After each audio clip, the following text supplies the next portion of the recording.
Hello everyone, welcome to my channel.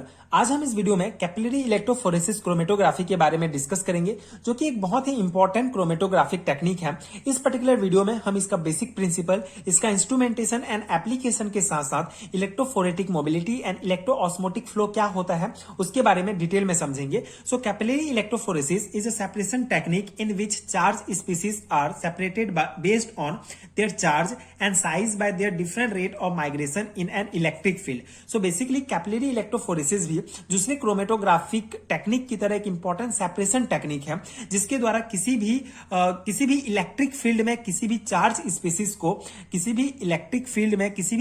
Species को रखकर उसके आयंस या उसमें जो चार्ज है या उसके साइज के बेस पर हम इसको सेपरेट कर सकते हैं।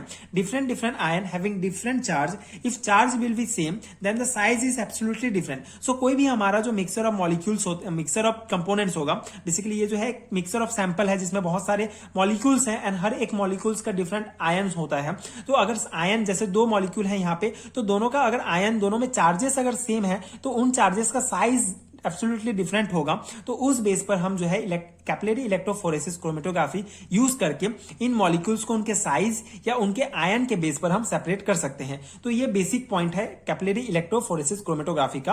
N ionic substance can be separated by this formula, that is mu EP equal to q upon 6 pi n a equal to q upon 6 pi n r भी लिख सकते हैं। सो ये जो है इलेक्ट्रोफोरेटिक मोबिलिटी का जो है फॉर्मूला है, जो जब हम आगे इलेक्ट्रोफोरेटिक मोबिलिटी को डिटेल में समझेंगे तो वहां पे आपको ये फॉर्मूला ज्यादा इजीली समझ में आएगा। लेकिन ये जो है बेसिक इंट्रोडक्शन पार्ट है कैपिलरी इलेक्ट्रोफोरेसिस का। सो अगर आप सेमेस्टर एग्जामिनेशंस में अपियर हो रहे हैं तो इस फॉर्मूला को आप यहाँ पे अपियर कर सकते हैं आपके सेमेस्टर एग्जामिनेशंस में, जो कि बहुत इंपॉर्टेंट है। तो इस प्रकार से ये बेसिक जो है इंट्रोडक्शन है about capillary electrophoresis chromatography. Basically ion and size के बेस पर हम किसी भी मॉलिक्यूल को सेपरेट कर सकते हैं by using this capillary electrophoresis chromatography.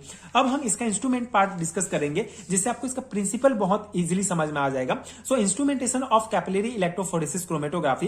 तो सबसे पहले इसके पार्ट्स के बारे में, इस इंस्ट्रूमेंट के डिफरेंट पार्ट्स के बारे में समझ लेते हैं। सो इसमें दो कंटेनर होते हैं, एक होता है बफर सोर्स वायल एंड एक होता है बफर डेस्टिनेशन वायल। सो दोनों वायल में जो होता है एक एक्वस सॉल्यूशन भरा होता है, buffer solution, aqueous buffer solution भरा होता है। सो ये जो बफर सोर्स वायल होता है इसमें एक इलेक्ट्रोड लगा होता है जिसे एनोड कहा जाता है, क्योंकि इसमें पॉजिटिव चार्ज होता है। एंड इसी प्रकार बफर डेस्टिनेशन वायल में एक इलेक्ट्रोड लगा होता है जिसे कैथोड कहेंगे, क्योंकि इसमें नेगेटिव चार्ज होता है। और ये दोनों एनोड एंड कैथोड जो है आपस में हाई वोल्टेज पावर सप्लाई के द्वारा जुड़े होते हैं। इसी प्रकार इसमें एक कैपिलरी जुड़ा होता है, कैपिलरी जो है दोनों बफर सॉल्यूशन से जुड़ा होता है। एंड इस कैपिलरी के जो एंड साइड में, मतलब इस साइड में जो है एक डिटेक्टर लगा होता है, जिसके द्वारा किसी भी मॉलिक्यूल्स को उसके आयन एंड साइज के बेस पर डिटेक्ट कर लिया जाता है। एंड कंप्यूटर में हमको जो है ये डिटेक्टर जो है डायरेक्ट कंप्यूटर से जुड़ा होता है, जिसे कंप्यूटर में हमको ग्राफ प्राप्त होता है। एंड हमारा आयन जो हमारा मॉलिक्यूल है वो आयन एंड साइज के बेस पर डिफरेंट जो है सेपरेट हो जाता है। तो इस प्रकार से अरेंजमेंट होता है इंस्ट्रूमेंट का। ये जो है सैंपल वायल होता है, सैंपल वायल बेसिकली जहां पे सैंपल रखा होता है। सो इस प्रकार से हमारा इंस्ट्रूमेंट का अरेंजमेंट होता है। अब इसका वर्किंग प्रोसेस किस प्रकार से होता है, इसको समझने से पहले इस इंस्ट्रूमेंट का सबसे इंपॉर्टेंट पार्ट कैपिलरी, इसके आंतरिक संरचना किस प्रकार से होती है उसको समझ लेते हैं। सो बेसिकली ये जो है कैपिलरी है, कैपिलरी जो होता है एक प्रकार का राउंड शेप होगा। और कैपिलरी जो होगा, हमारा जो यूज होता है कैपिलरी इलेक्ट्रोफोरेसिस क्रोमेटोग्राफी में, वो बेसिकली 20 से लेकर 100 माइक्रोमीटर डायमीटर का होता है एंड 20 से लेकर 100 सेंटीमीटर लेंथ का होता है। तो इस लेंथ का एंड इस डायमीटर का हम जो है कैपिलरी यूज करते हैं इन कैपिलरी इलेक्ट्रोफोरेसिस क्रोमेटोग्राफी में। तो इस प्रकार से ये हमारा जो होगा कैपिलरी का स्ट्रक्चर होता है। तो इसमें क्या होता है, जैसे कि किसी भी क्रोमेटोग्राफिक टेक्निक में हम जब स्टडी करते हैं तो हम mobile phase and stationary phase के बारे में पहले स्टडी करते हैं।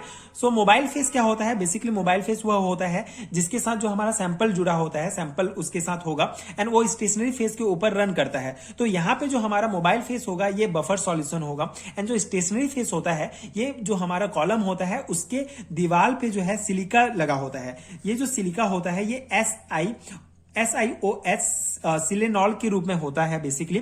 तो ये जो कैपिलरी के दीवार में जो सिलिका लगा होता है ये बेसिकली SiOH के रूप में होता है, जो as a stationary phase work करता है, क्योंकि इसी के ऊपर हमारा मोबाइल फेस रन करेगा। अब यहाँ पे क्या होता है, जब यहाँ पे जब हमारा कैपिलरी का पीएच जब 3 से ज्यादा होता है तो यहाँ पे ये सिलिनॉल जो होगा, ये सिलिका जो होगा, एक प्रोटॉन जो है निकालता है अपने से, एक प्रोटॉन जो है बाहर निकल जाता है पीएच जब 3 से ज्यादा होता है। तो ये SiO के O- के रूप में जो है यहाँ पे प्रेजेंट होता है। तो ये जो सिलिका हमारा होगा कैपिलरी के दीवार पर जो स्टेशनरी फेस की तरह वर्क करेगा, ये SiO- के रूप में होगा, मतलब इसमें माइनस चार्जेस होंगे। तो इस प्रकार से ये जो है कैपिलरी के अंदर जो दीवार होता है वहां पे माइनस चार्जेस होते हैं। अब यहाँ पे इसका वर्किंग फंक्शन प्रोसेस किस प्रकार से होता है, बेसिकली ये हमारा सैंपल है।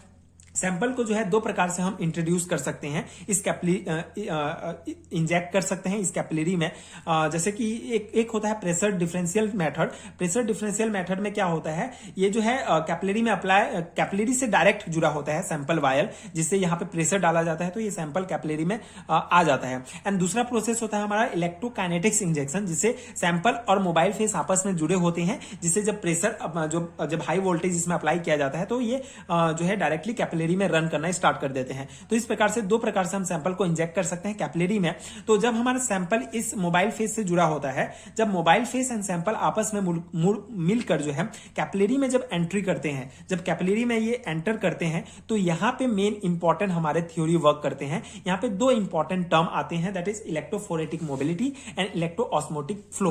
तो सबसे पहला जो होगा हमारा इलेक्ट्रोफोरेटिक मोबिलिटी के कारण, जैसे ये हमारा कैपिलरी है, कैपिलरी के अंदर जब हमारा बफर सॉल्यूशन सैंपल के साथ रन करेगा तो यहाँ पे इलेक्ट्रोफोरेटिक मोबिलिटी के कारण बेसिकली यहाँ पे पहला प्रोसेस ये होगा कि जो ये हमारा यहाँ पे प्लस चार्ज है, सैंपल जो बफर सॉल्यूशन है इसमें प्लस चार्ज है, तो जिसके कारण ये प्लस चार्जेस जो होंगे ये माइनस के साथ जुड़ जाएंगे। जो सिलिका में माइनस चार्ज है उसके साथ बफर सॉल्यूशन का प्लस चार्ज जुड़ जाएगा, और ये जो है दो लेयर बनते हैं, इसको फिक्स लेयर कहा जाता है, इसको फिक्स लेयर कहा जाता है। और ये ऊपर में भी एक फिक्स लेयर बनेगा।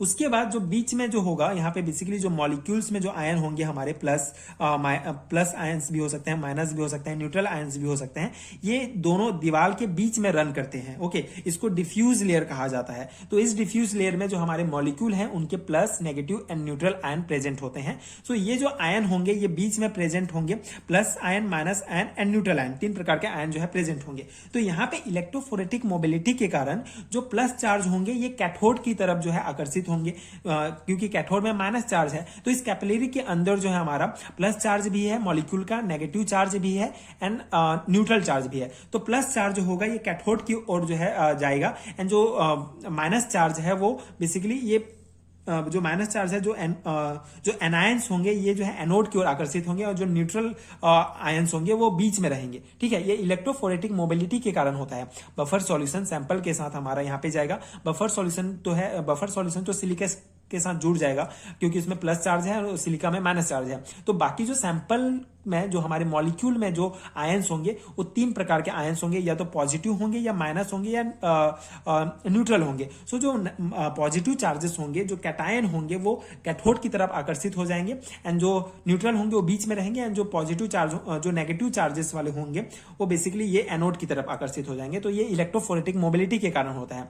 अब सेकेंड जो हमारा थ्योरी होता है ये इलेक्ट्रोऑस्मोटिक फ्लो होता है। तो इस इलेक्ट्रोऑस्मोटिक फ्लो जो है मेन होता है, बेसिकली साइंटिस्ट जो है उन्होंने एक कंडीशन निकाला कि इसमें जो कैपिलरी इलेक्ट्रोफोरेसिस क्रोमेटोग्राफी हम रन करते हैं, जब ये हम इंस्ट्रूमेंट वर्क होता है, तो यहाँ पे बेसिकली क्या होता है, जो पूरा जो आयंस होंगे वो एनोड से कैथोड की तरफ ही जाएंगे, लेकिन इलेक्ट्रोफोरेटिक मोबिलिटी के कारण जो होते हैं ये तीन जो है, जो यहाँ पे बेसिकली ये जो प्लस चार्जेस होंगे ये माइनस की ओर अटैक हो जाएंगे, लेकिन इलेक्ट्रोऑस्मोटिक फ्लो के कारण ये जो है कैथोड की तरफ मूव करना स्टार्ट हो जाएंगे। तो इस प्रकार से ये हमारा इंस्ट्रूमेंट वर्क करता है। आई होप कि आपको समझ में आया होगा। तो फिर इस प्रकार जब हमारा इलेक्ट्रोऑस्मोटिक फ्लो जब वर्क करता है, तो जो पहला जो हमारे चार्जेस जो होंगे इस साइड जो है पूरे प्लस चार्जेस होंगे, पूरे कैटायन यहाँ पे प्रेजेंट होंगे, क्योंकि ये एनोड साइड है। तो ये पूरे कैटायन जो जितने मॉलिक्यूल में जो हमारे कैटायन है ये सभी जो है कैथोड की तरफ अट्रैक्ट हो गए होंगे, तो ये सभी जो है इस साइड आएंगे।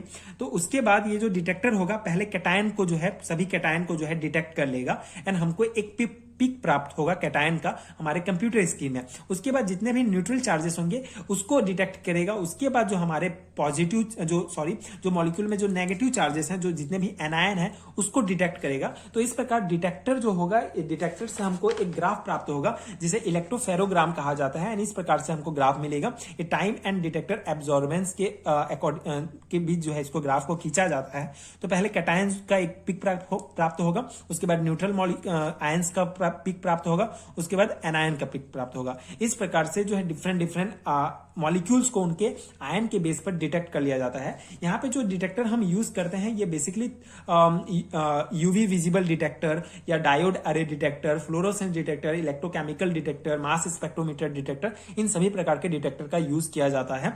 इस प्रकार से ये डिटेक्टर यूज होंगे एंड कंप्यूटर स्क्रीन में हमको प्राप्त हो जाएगा। तो ये था बेसिक इंस्ट्रूमेंटेशन। आई होप कि आपको समझ में आया होगा। बेसिकली एक बार हम समरी में देख लेते हैं कि इसका प्रोसेस किस प्रकार होता है। ये हमारा पूरा इंस्ट्रूमेंट का अरेंजमेंट है। यहाँ पे जब हाई वोल्टेज सप्लाई पावर, जब यहाँ पे बटन होगा, जब हाई इसको ऑन करेंगे, हाई वोल्टेज जब सप्लाई होगा तो सैंपल एंड जो हमारा बफर सॉल्यूशन होगा ये कैपिलरी के ऊपर रन करना स्टार्ट होगा। इलेक्ट्रोफोरेटिक मोबिलिटी के कारण, थ्योरी के कारण यहाँ पे जो है चार्जेस जो होंगे, जैसे कैथोड माइनस चार्ज है तो प्लस चार्ज जो मॉलिक्यूल में होगा वो इधर अट्रैक्ट होगा एंड जो माइनस चार्ज है इधर अट्रैक्ट होगा। उसके बाद इलेक्ट्रो ऑस्मोटिक फ्लो के कारण ये सभी फ्लो करना स्टार्ट करेंगे, जिसे डिटेक्टर के द्वारा पहले जो है कैटायन को डिटेक्ट कर लिया जाएगा, उसके बाद न्यूट्रल मॉलिक्यूल्स को, उसके बाद एनायंस को डिटेक्ट कर लिया जाएगा एंड हमको कंप्यूटर स्क्रीन में हमारा ग्राफ प्राप्त हो जाएगा और जो भी मॉलिक्यूल्स हैं उनके आयन एंड साइज के बेस पर ये डिटेक्ट हो जाएंगे। तो इस प्रकार से इसका पूरा इंस्ट्रूमेंट वर्क करता है। अब हम यहाँ पे इसका प्रिंसिपल डिस्कस करेंगे। प्रिंसिपल बेसिकली ये इसी electrophoretic mobility and electro osmotic flow,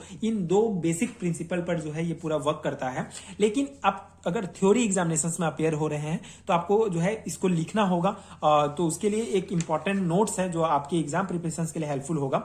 सो इसका जो है थ्योरी जो है आप दो थ्योरी इसके लिए लिख सकते हैं, सेम है। बेसिकली पहला है हमारा, the movement of ion is produce under the influence of the applied voltage across a field that the ion exist. It is well known that opposite attract and electrophoresis ion of opposite charge to electrode on either end of the voltage will migrate toward the electrodes, and firstly the movement of cation take place and the plus charge cation migrate to negative charge anodes, and secondly neutral molecule moves the negative charge electrode, then the anion molecule migrates। okay, तो ये जो है theory portion है जो हमने समझा है principal part में, जो इंस्ट्रूमेंट पार्ट में, उसी को आप जो है इस प्रकार से लिख सकते हैं अपने थ्योरी एग्जामिनेशंस में, क्योंकि थ्योरी एग्जामिनेशंस में आपको लिखना इंपॉर्टेंट होता है। कॉन्सेप्ट तो समझ में आ जाता है पर उसको आप किस प्रकार से प्रेजेंट करते हैं वो ज्यादा इंपॉर्टेंट होता है। इसके अलावा एक और जो है इसका थ्योरी है, बेसिकली दोनों सेम है, आपको जो सुइटेबल लगे आप दोनों में से कोई एक लिख सकते हैं। So electrophoresis is the process in which sample ion moves under the influence of an applied voltage across a field that the ion exits. In this process, neutral molecule does not affect it. Only ions moves with the electric field. If two ions are the same size, then the one will greater charge will moves the faster. So यहाँ पे एक point ध्यान रखने वाली बात है, अगर दो आयन, जैसे कोई भी मॉलिक्यूल है, if two ions are the same, दो आयंस अगर सेम है, सेम साइज के हैं, तो जो then the one with greater charge, जिनमें ज्यादा चार्ज होगा वो ज्यादा जल्दी मूव्स करेगा, फास्ट मूव्स करेगा। इस प्रकार से वो जल्दी डिटेक्ट होगा। इस प्रकार से in the electrophoresis process movement of ion due to diffusion of ion and two types of movement take place during the capillary electrophoresis. तो इस प्रकार से थ्योरी में आप दोनों में से कोई एक लिख सकते हैं, लेकिन आपको प्रिंसिपल थ्योरी पार्ट में ही electrophoretic mobility and electro osmotic flow को भी शो करना है। और and electrophoretic mobility and electro osmotic flow दोनों इंडिविजुअल क्वेश्चंस के रूप में भी पूछे जाते हैं, 2 या 3 मार्क्स के क्वेश्चंस में थ्योरी एग्जामिनेशंस में। तो आपको ये बहुत इंपॉर्टेंट है, आपको ये ध्यान रखने हैं। सो इसको आप किस प्रकार से लिख सकते हैं, इसको आई होप कि आपको कॉन्सेप्ट तो समझ में आ गया होगा कि electrophoretic mobility and osmotic flow क्या है। अब यहाँ पे आप इसको थ्योरी एग्जामिनेशंस में किस प्रकार से लिख सकते हैं उसको हम देखते हैं। So when voltage is apply, then the movement of ion towards the oppositely charge electron is known as electrophoretic mobility. Okay, when voltage is apply, then the movement of ions towards the oppositely charged electrode। Okay, जो charge oppositely charge, जैसे जो हमारा जो plus ion होगा ये cathode की तरफ and जो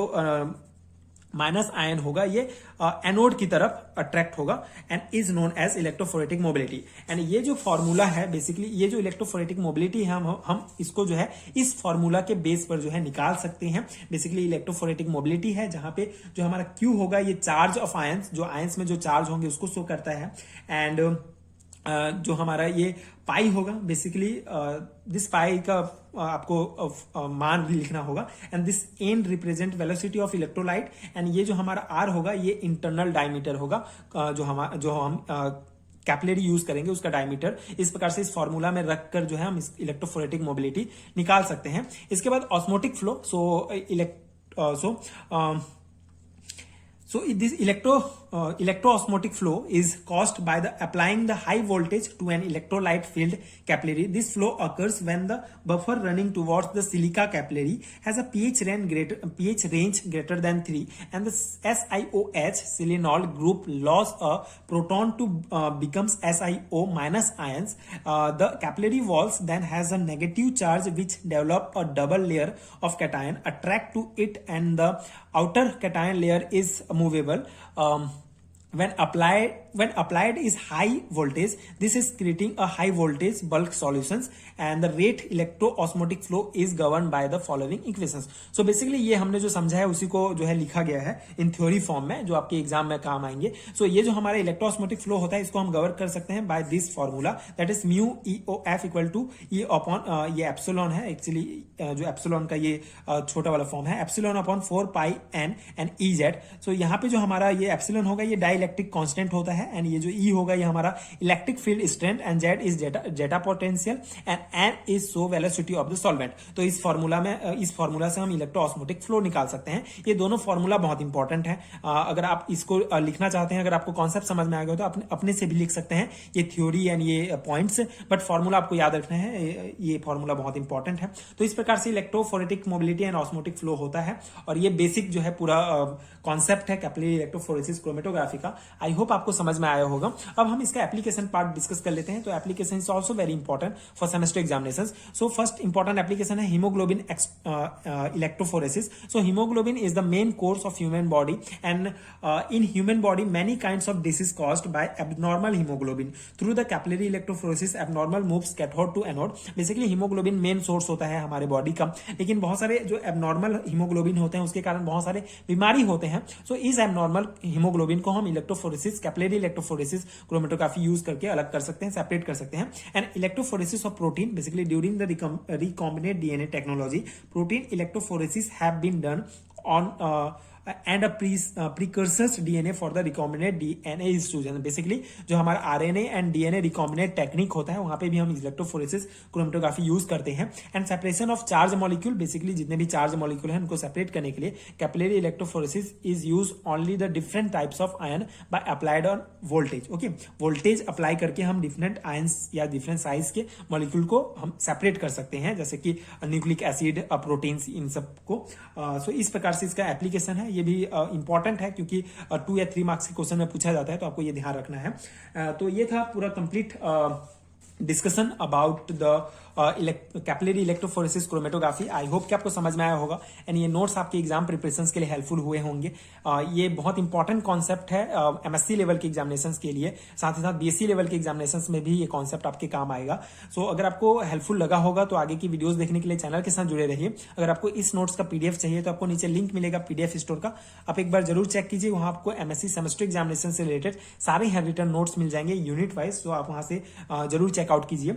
एंड अगर वीडियो हेल्पफुल लगा होगा तो आगे की वीडियोस देखने के लिए प्लीज सपोर्ट कीजिए, like and subscribe to my channel, and thank you so much for watching.